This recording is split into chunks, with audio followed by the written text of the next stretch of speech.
Good day, everybody. Hello, Tjhoko family. My name is Jullienne Hammond. My small business is called Flipped Hammonds, and I'm a proud Tjhoko Paint ambassador. And I feel honored to be able to represent Tjhoko Paint today. I have 3 beautiful teenagers. I have 2 gentlemen and a lady. And I'm married to my high school sweetheart, and I'm really humbled to be able to have this experience with you and to be able to present the different projects that I've been doing since becoming a Tjhoko Paint ambassador.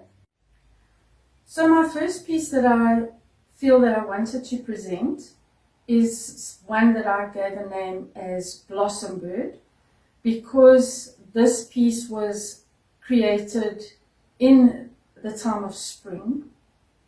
I had a lodge ask me to put something creative together, and they loved the color blue, and the theme within the area was in a beautiful countryside with birds and just beauty.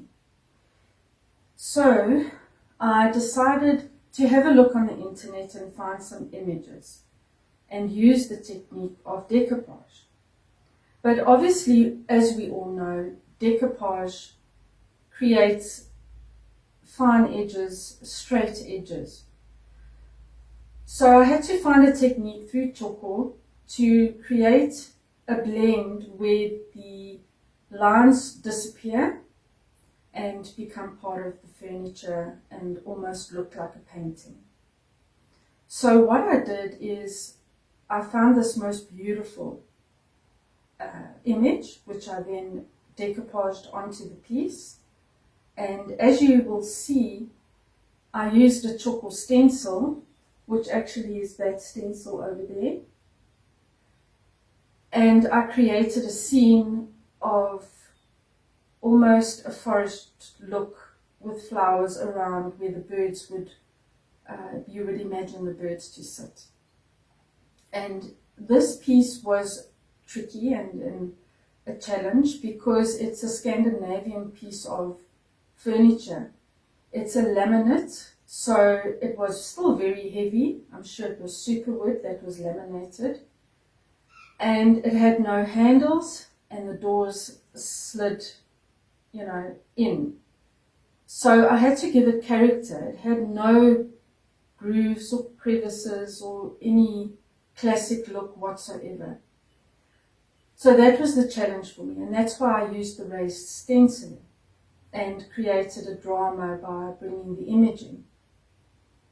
The white of the furniture was also a challenge because the theme wouldn't work with just a basic painted top. And because of the browns in the image, I had to bring in a wood because of the trees and the beauty and obviously the theme of a forest look. So I had to paint a wood top surface on a white base furniture. And that technique was challenging, but I must say, using the different browns and blending the colors in with a little bit of matte black and using the brown glaze, I managed to come up with a very beautiful wooden top. And in the images, you'll be able to see that. And that just brought the piece together.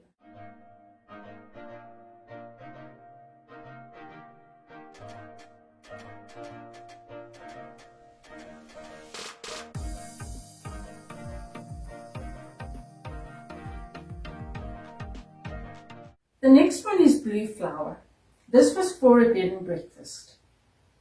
When I say you have to be brave, this piece really challenged me.